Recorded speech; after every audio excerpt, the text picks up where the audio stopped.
অবশেষে বৈষম্য বিরোধী ছাত্রদের অসহযোগ আন্দোলনের তোপে পদত্যাগ করে দেশ ছাড়তে বাধ্য হলেন শেখ হাসিনা ও তার বোন শেখ রেহানা। পরবর্তীতে ভারতের আগরতলার উদ্দেশ্যে দেশ ছাড়েন বলে জানায় বার্তা সংস্থা এএফপি এবং বিবিসি। সূত্র জানায়, দেশ ছাড়ার আগে হাসিনা একটি ভাষণ রেকর্ড করে যেতে চেয়েছিলেন, কিন্তু সেই সুযোগ তিনি পাননি। এছাড়া সোমবার বিকেল 4টা নাগাদ সেনাপ্রধান জেনারেল ওয়াকারুজ্জামান প্রধানমন্ত্রীর পদত্যাগের বিষয়টি সংবাদ মাধ্যমে দ্য ব্রিফিংয়ে নিশ্চিত করেন। আমরা একটা সুন্দর আলোচনা করেছি। সেখানে আমরা সিদ্ধান্ত নিয়েছি যে একটা ইন্টারিম গভর্নমেন্ট আমরা ফর্ম করব এবং ইন্টারিম গভর্নমেন্টের মাধ্যমে এদেশের সমস্ত কার্যকলাপ চলবে।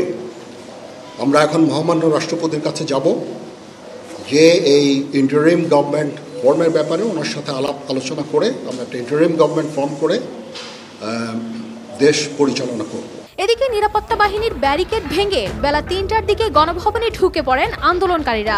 তার পদত্যাগে রাজধানী জুড়ে আন্দোলনকারীদের উল্লাসে ফেটে পড়ে। বার্তা সংস্থা বিবিসি বলছে, অনেকেই গণভবনের ভেতরে ঢুকে ভাঙচুর করেছেন। চেয়ার টেবিল সহ বেশ কিছু জিনিসপত্র নিয়ে বের হতেও দেখা যায়। আবার অনেকের হাতে গণভবনের পুকুরের মাছ দেখা গেছে। কেউ আবার পুকুরে নেমে সাঁতার কাটতেও দেখা গেছে। এর আগে কোটা সংস্কার আন্দোলনের সময় শেখ হাসিনার দেশ ছাড়ার গুঞ্জন উঠে। এতে তীব্র প্রতিবাদ জানিয়ে তিনি বলেছিলেন, তিনি শেখ মুজিবের কন্যা, দেশ ছাড়ার পাত্রী নন।